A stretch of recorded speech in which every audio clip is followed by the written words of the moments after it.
which is the transition from rote learning to critical thinking. However, despite the emphasis on developing critical thinking skills, many classrooms still depend heavily on memorization and repetition. Students often focus on remembering facts and model answers instead of analyzing, evaluating, and generating their own ideas.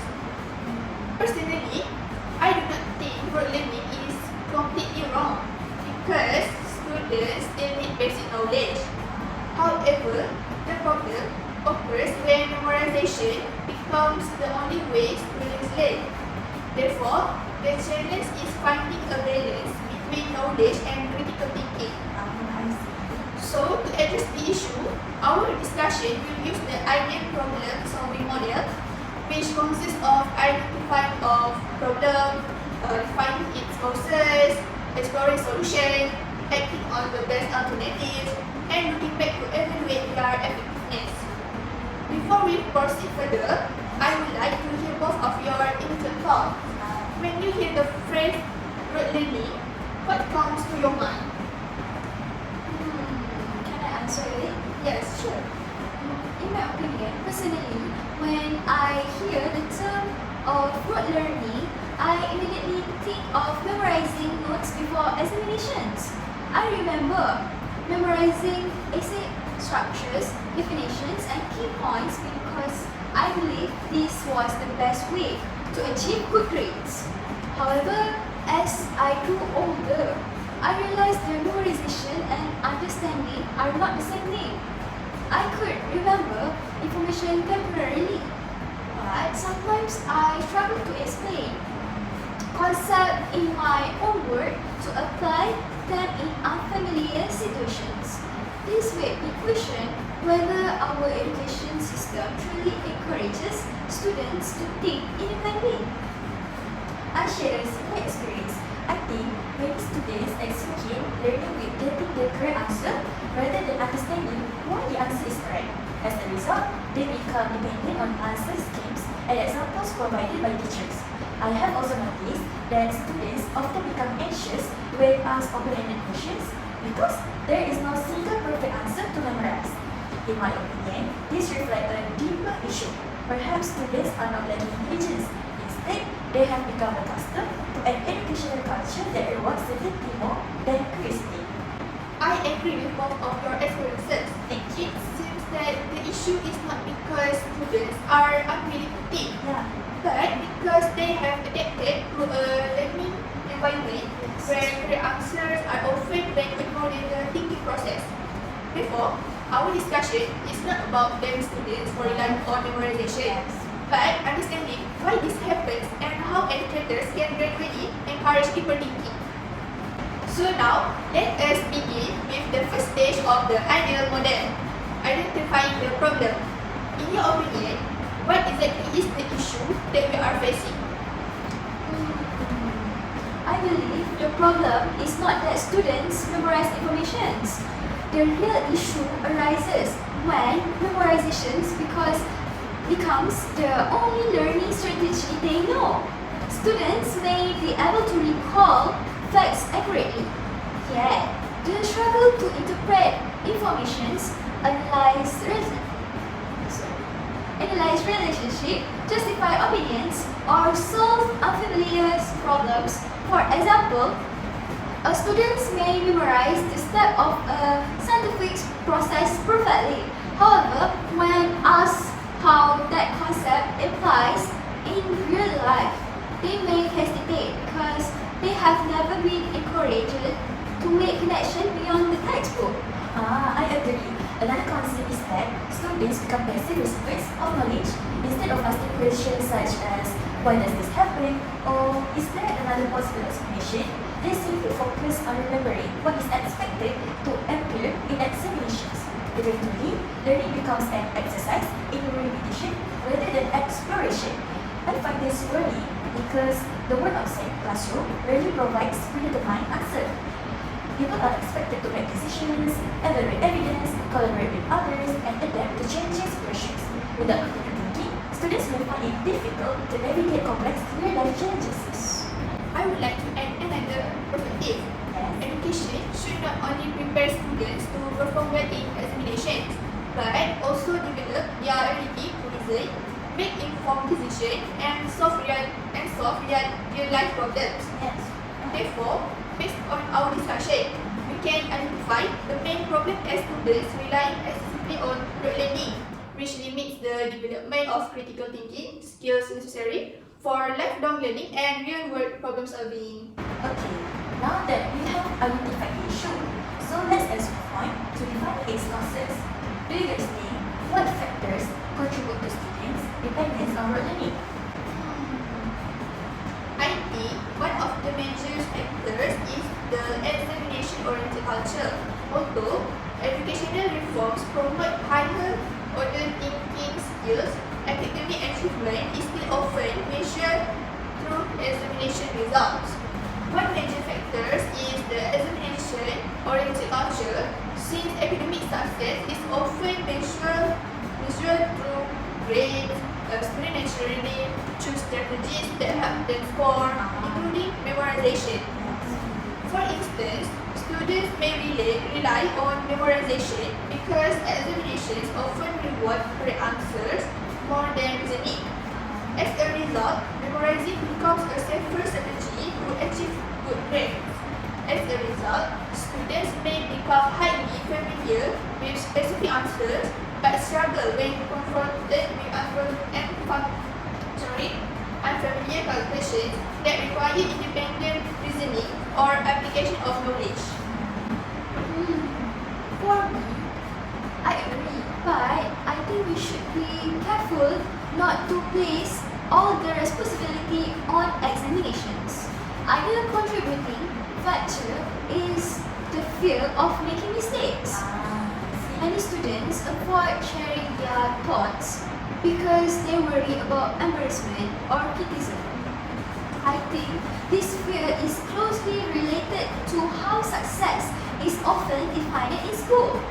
Students are frequently praised for producing correct answers, but they are rarely rewarded for asking thoughtful questions or exploring alternative perspectives. Over time, they may begin to associate learning with being correct rather than being curious.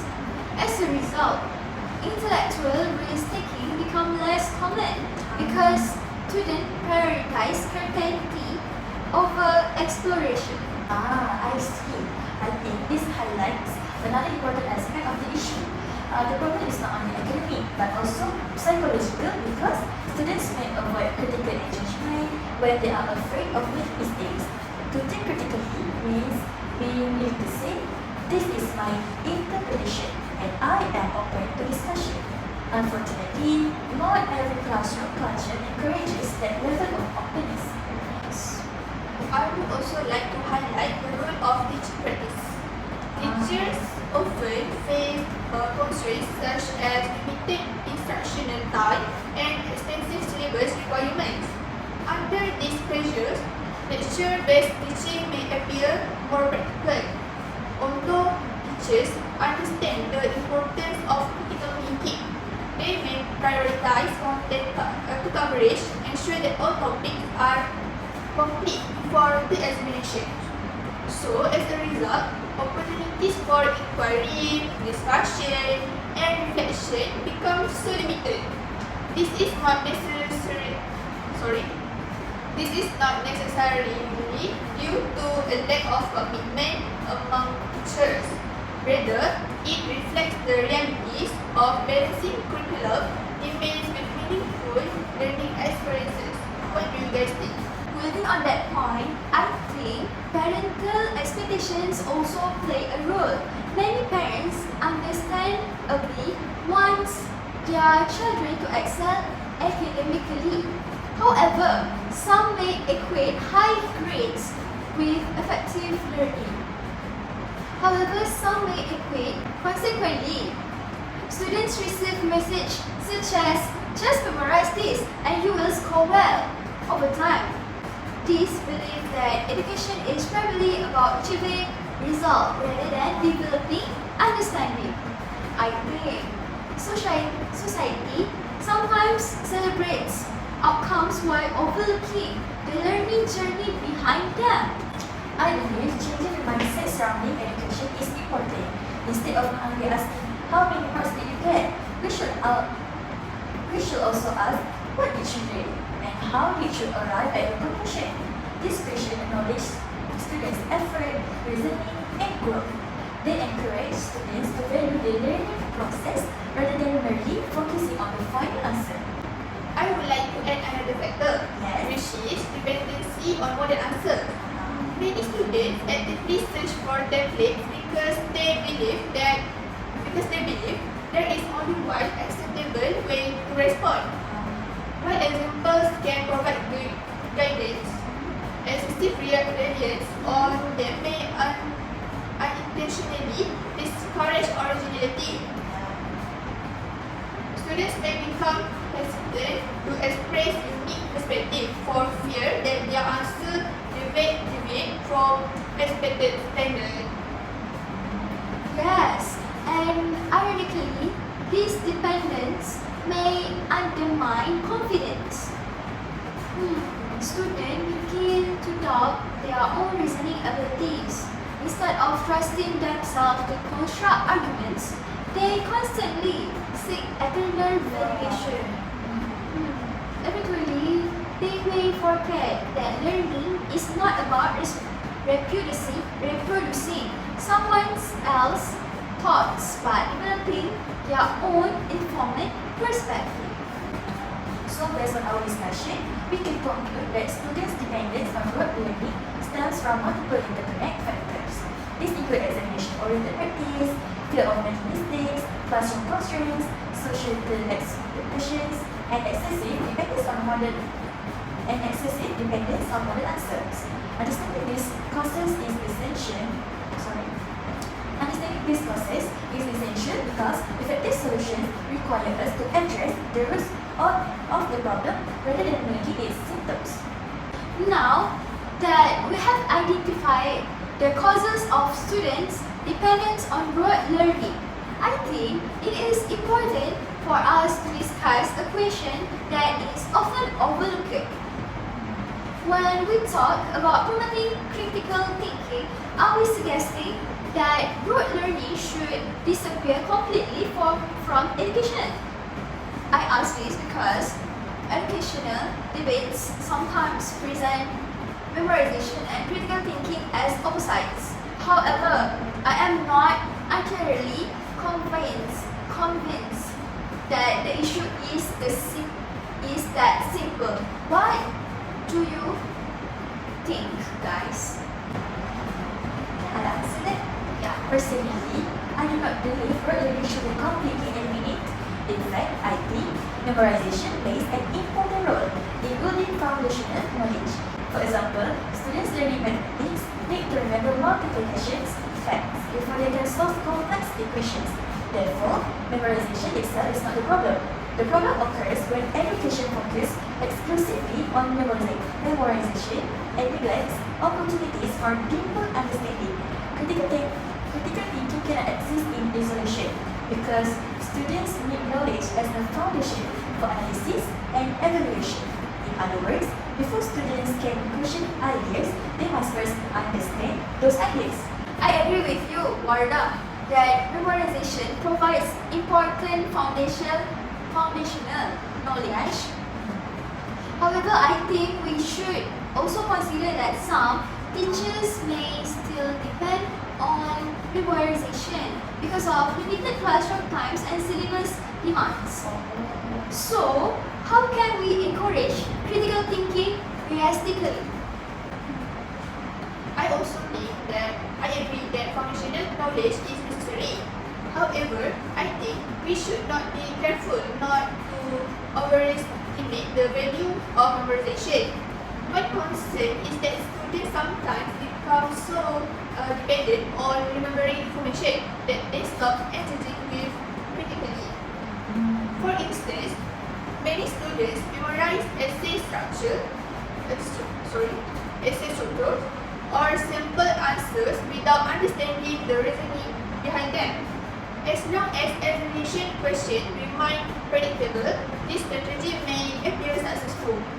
However, when students encounter unfamiliar situations that require adaptation, creativity, or independent judgment, they often struggle.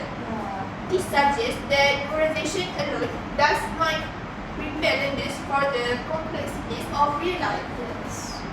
The workplace, society, and everyday decision making rarely provide answers straight. Instead, individuals must analyze situations, evaluate evidence, and make informed choices. What do you think? That is a valid point. Perhaps that the issue is not choosing between rote learning and critical thinking. Rather, the challenge is ensuring that memorization serves as a starting point rather than the final destination. Students should move beyond remembering information towards applying, analyzing, evaluating, and critiquing. Unfortunately, many learners remain trapped at the lower levels of thinking because educational success is often associated with recalling information accurately. Okay, from both of your points, I think we can see that the issue is not choosing between memorization or critical thinking. The real challenge is finding a balance between having knowledge and knowing how to apply it. As future educator, perhaps our goal should not be to eliminate memorizations, but to transform how knowledge is used. Students should be encouraged to ask questions such as, how can I apply this knowledge? Why is this information important? And are they alternative perspective? This question move learning beyond simple recall and towards meaningful understanding. So, let us now explore specific strategies that can encourage critical thinking in classrooms. Which strategy do you think is most practical? For me, one strategy that I strongly support is think, pair, share. Oh, I get that. Although it seems simple, think, pair, share can address several learning challenges. In many classrooms, teachers often ask questions and immediately call on students who respond quickly. However, this may cause quicker students to have fewer opportunities to share their ideas. Think, pair, share creates more inclusive learning environment. Students are first given time to think independently, then discuss their ideas with a partner before sharing with the class.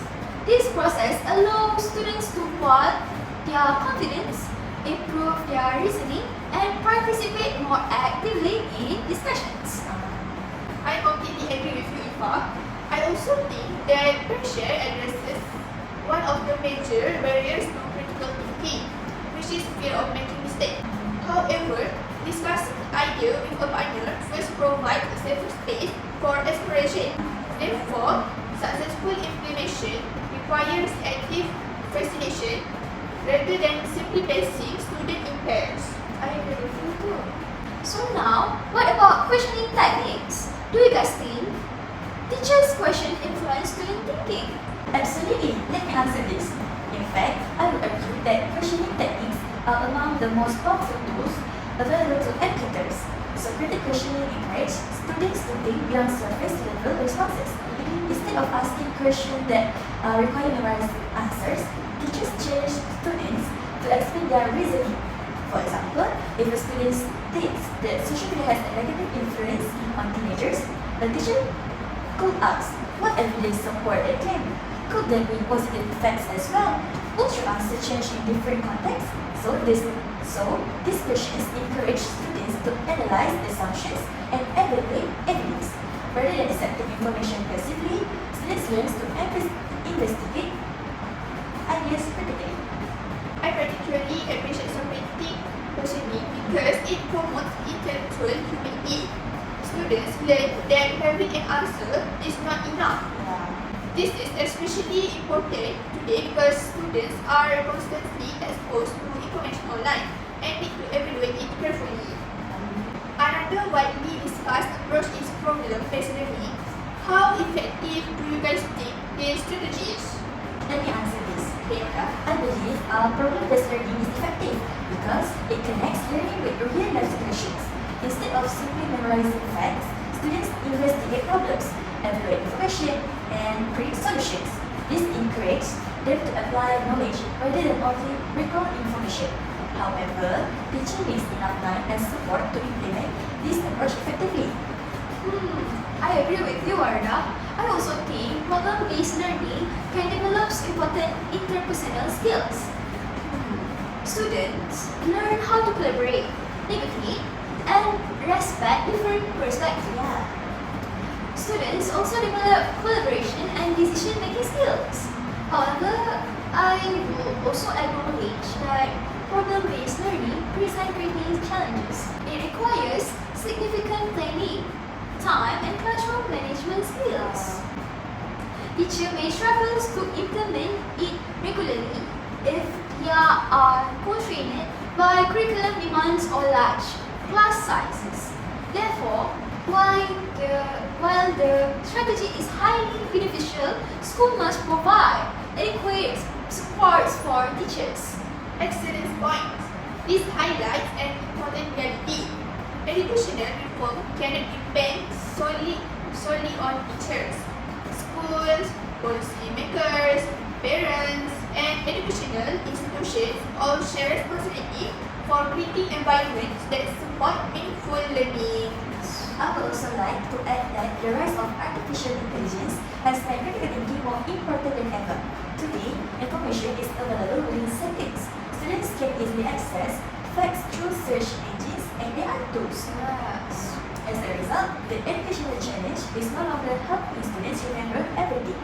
Instead, it is helping them evaluate information, identify bias, recognize misinformation, and make ethical decisions. In my opinion, this is precisely why transitioning from rote learning to critical thinking has become increasingly urgent. The future will not reward individuals simply for possessing information. It will reward those who can interpret, analyze, and apply information wisely. For example, if a student uses artificial intelligence to generate an essay, the technology may provide information quickly and efficiently. However, the students must still evaluate whether the information is accurate, relevant, and supported by a credible source. The student must also consider whether the information has been used ethically and responsibly. This demonstrates that the future value of education lies not merely in accessing information, but in making sound judgments about the information we encounter. Based on our discussion, I think we should now consider which strategy would be the most practical to help students transition from rote learning to critical thinking.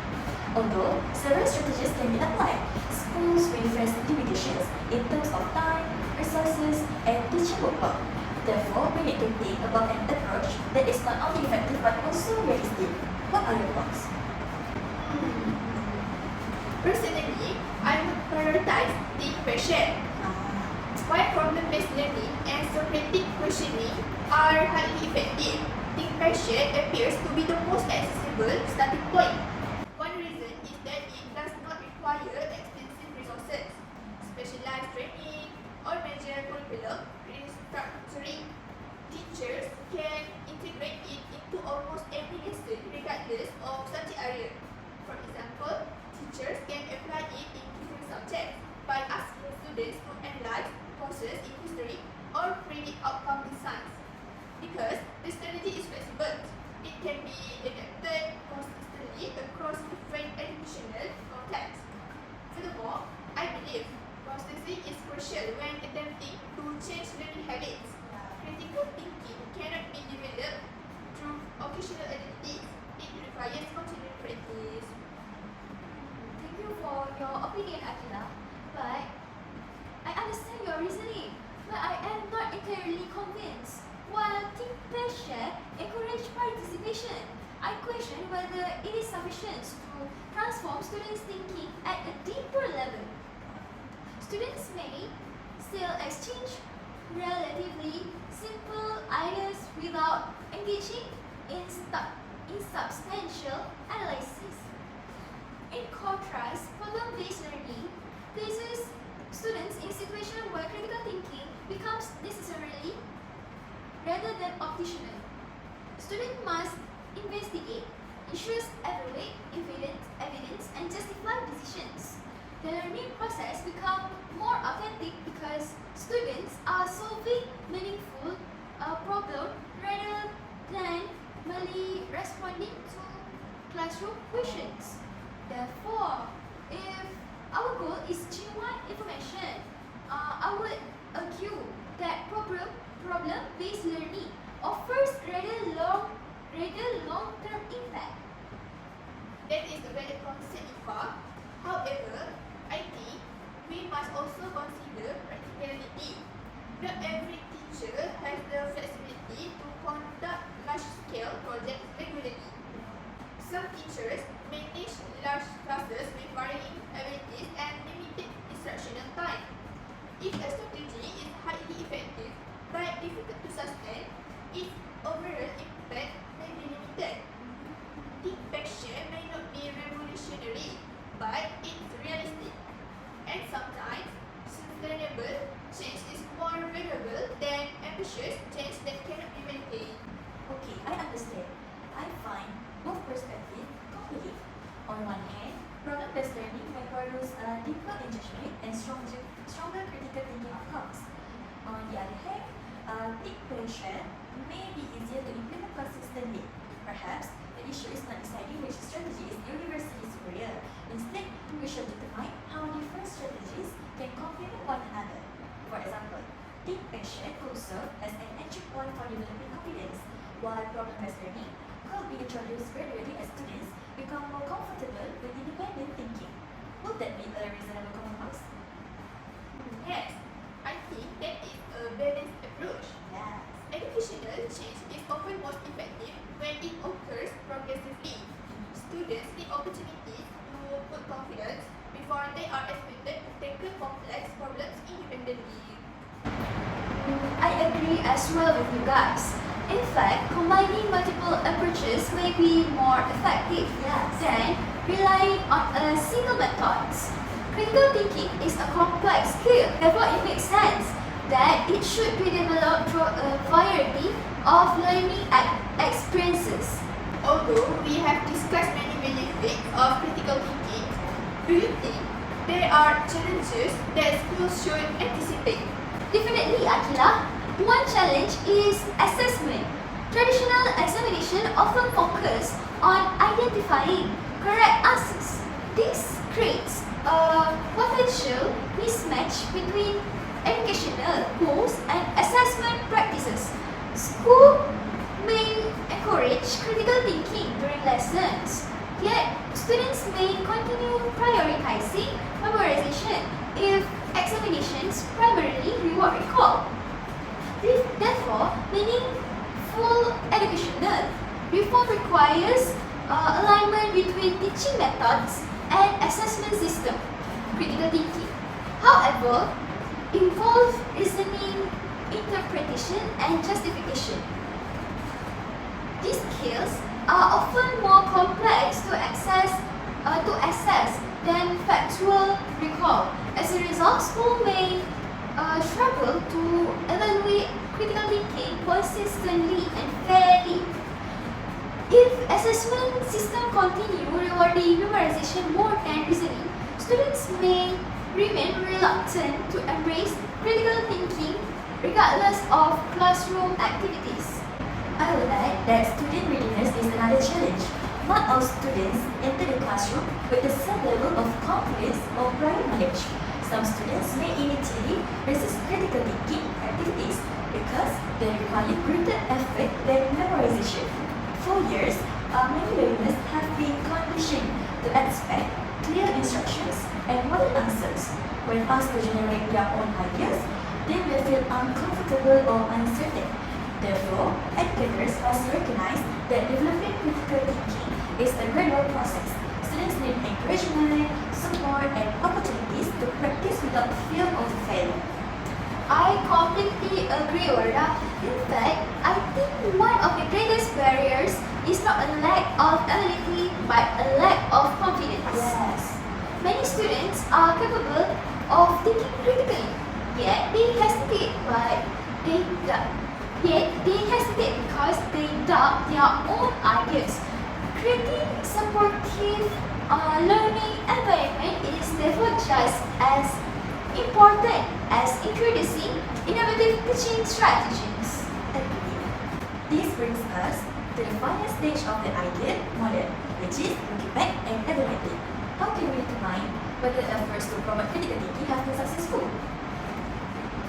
I think success should not be measured solely through examination scores. Although academic performance remains important, it does not capture the full picture. Yeah. Instead, teachers should observe whether students ask more thoughtful questions, participate actively in discussions, and provide evidence to support their opinions. These behaviors indicate that students are engaging intellectually rather than simply recalling information. I agree with Ifa. Additionally, teachers can use alternative forms of assessment such as validation, reflective journals, portfolios, debates, and project-based tasks. This assessment allows students to demonstrate their reasoning, process, and communication skills. More importantly, they encourage learners to view education as an active process rather than a passive one. Thank you for your opinion, Akila. Another indicator of success is students' willingness to challenge ideas respectfully. Critical thinking does not mean arguing for the sake of disagreement. Instead, it involves evaluating evidence, considering multiple perspectives, and engaging in constructive dialogues. When students become comfortable doing these things, it suggests that meaningful progress has been made. I think that is an excellent point. Ultimately, critical thinking is reflected not only in academic performance, but also in attitudes and behaviors. The student who asks thoughtful questions, evaluate information carefully, and remains open to different perspectives demonstrates qualities that extend far beyond the classroom. So, before we conclude our discussion, I think we can agree that the solution is not to completely replace rote learning, but to transform how students use knowledge. Yeah. Based on everything we have discussed, what position can we collectively agree upon? For me, I believe we can agree that rote learning should not be completely eliminated from education. Memorization remains valuable because it provides foundational knowledge that supports higher order thinking. However, education should not stop at memorization. Students must be encouraged to apply, analyze, evaluate, and create using the knowledge they acquire. I agree. We also recognize that developing critical thinking requires more than simply changing classroom activities. It involves creating supportive learning environments, rethinking assessment practices, empowering teachers, and encouraging students to take intellectual risks. Critical thinking is not developed overnight. It is cultivated gradually through consistent opportunities for inquiry, reflection, and discussion. Thank you guys for the opinions. Therefore, our group concludes that the transition from rote learning to critical thinking is not about choosing one approach over the other. Yes. Rather, it is about achieving a meaningful balance. Memorization provides essential foundations, while critical thinking enables students to apply knowledge in meaningful and responsible ways. By implementing strategies such as impression, Socratic questioning, and problem-based learning, educators can help students become more independent learners, effective problem solvers, and responsible citizens. In an increasingly complex and technology-driven world, the ability to think critically is no longer an optional skill. It is an essential competency for lifelong learning and future success. So thank you for listening. This concludes our discussion today. Thank you all.